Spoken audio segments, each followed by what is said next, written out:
Now let us discuss the criteria of congruence, that is SSS, that means side, side, side. That if SSS criteria states that if corresponding sides of two triangles are equal, the triangles will be congruent. That means, for example, we have been given triangle ABC and triangle DEF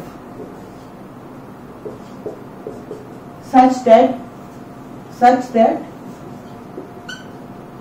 AB is equal to DE, AC is equal to DF and BC is equal to EF. We have to prove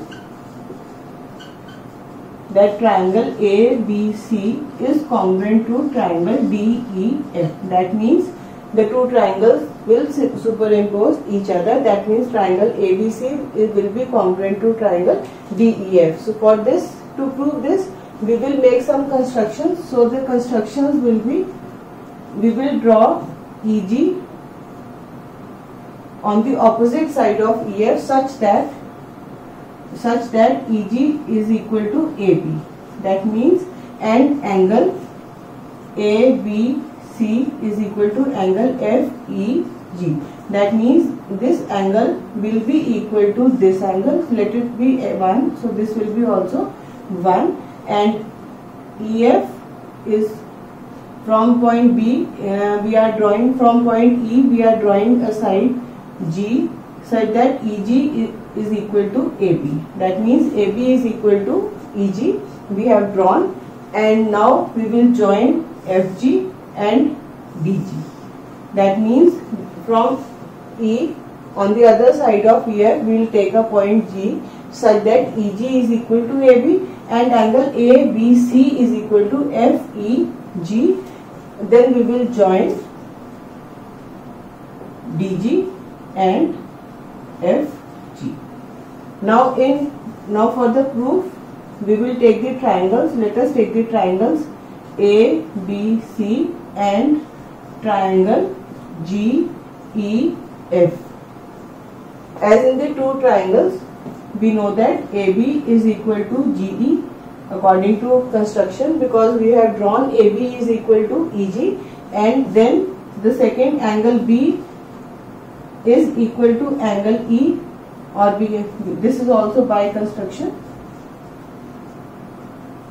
This was also by construction, and we have been given that BC is equal to EF. It has been given. So triangle ABC is congruent to triangle GE and F, because using the criteria SAS, side included angle and side. That means AB is equal to EG, BC is equal to EF and angle B is equal to angle E. So side angle side criteria can be used to prove the congruence of triangle ABC with triangle EGF. From this we find that from CPCT we can say that AC will be equal to FG. Now if we take, now we know that AB is equal to DE. It has been given to us as AB is equal to DE, and we have drawn AB equal to GE. So AB is equal to DE is equal to GE, and similarly AC was equal to DF as it was given to us that AC was equal to DF. Now we have proved that AC is equal to FG. So we can say AC is equal to DF is equal to FG. In triangle DEG, as DE is equal to EG, we have proved. So angle 2 is equal to angle 2. So we can say that angle EDG is equal to angle DGE, because equal sides have opposite angles equal. As ED is equal to EG, so we can say that EDG angle is equal to EGD or DGE. So we can say that this angle is equal to angle. Now we have proved that angle EDG is equal to angle DGE, or we can say that angle 3 is equal to angle 4. Similarly, in triangle DFG, we can prove that angle 5 is equal to angle 6. Angle 5 is equal to angle 6 because DF is equal to FG.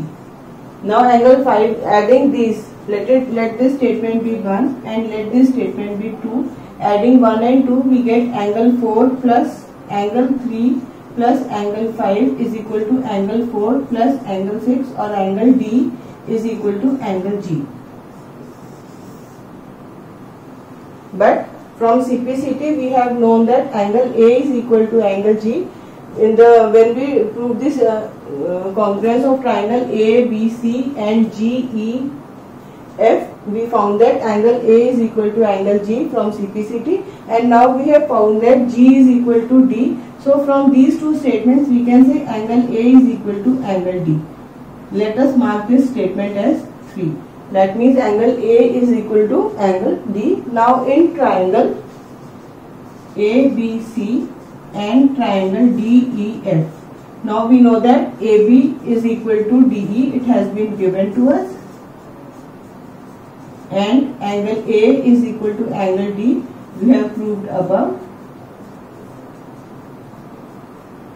and we know that AC is equal to DF.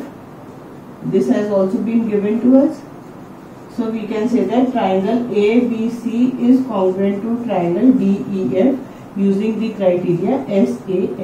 The SAS criteria states that side, that means angle between the two sides is equal. So we have seen that AB is equal to DE, angle A is equal to angle D, and AC is equal to DF. That means the SAS criteria has been fulfilled, and we can say that triangle ABC is congruent to triangle DEF. So from this we have proved that if the three sides of a triangle are equal, we can show that the triangles are congruent, and this criteria can be used in various questions whenever the three sides of a triangle are equal to the three sides of the other triangle and in order. Then we can say the triangles are congruent. Now let us discuss a question on the concept of congruence of triangle using SSS criteria. We are given a parallelogram in which the diagonals are equal. That means we are given ABCD as a parallelogram with diagonals. That means AC is equal to BD. So this is given to us, and we have to find the measure of the angle. To find angle ABC. Now let us draw the figure for the diagram. We are given a parallelogram ABCD, and we are given that the diagonals are equal. That means we are given that AC is equal to BD, and we are supposed to find the angle ABC of the parallelogram. Now the solution will be, we will take triangles in triangle DAB and triangle CBA. We are given that AB is equal to AB. It is common in both the triangles, and AD is equal to BC, opposite sides of the parallelogram, and BD is equal to AC. It has been given to us that the diagonals are equal, so BD is equal to AC. Therefore triangle ABD is congruent to. Now let us write the name of the corresponding parts of the other triangle. That means the name for the other triangle. Now in the first we have taken the vertex A. Now for the vertex A, the corresponding vertex in the other triangle will be, we will take the first statement, it has A in it. In the second statement it has A. So the first and the second both have A common, and in the right hand side both first and second have B common. So for A the corresponding side will be, vertex will be B. So for B it will be A, and for D it will be C. So triangle ABD is congruent to triangle BAC, or we can say that this is because of SSS criterion. That means side, side, side. That means 3 sides of one triangle are equal to the corresponding 3 sides of the other triangle. Now from CPCT we can say that angle DAB will be equal to angle, for D the corresponding vertex is C, for A the corresponding vertex is B, and for B the corresponding vertex is A. So angle DAB will be equal to angle CBA. Let us mark this as angle 1 and this as angle 2. So we can say that angle 1 is equal to angle 2 from CPCT.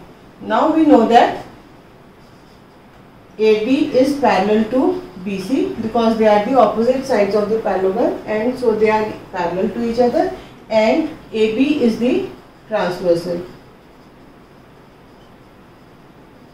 So we can say that angle 1 plus angle 2 is equal to 180 degree. Co-interior angles are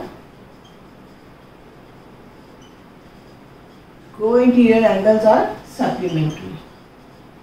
Now, so angle 1 plus angle 2 is equal to 180 degree, and we know that angle 1 is equal to angle 2. So we can say that angle 2 plus angle 2 is equal to 180 degree, or 2 times angle 2 is 180 degree, or angle 2 is equal to 90 degrees. So we can say that angle ABC is equal to 90 degrees. So this is how we can find the angle of a parallelogram ABCD when the diagonals are equal.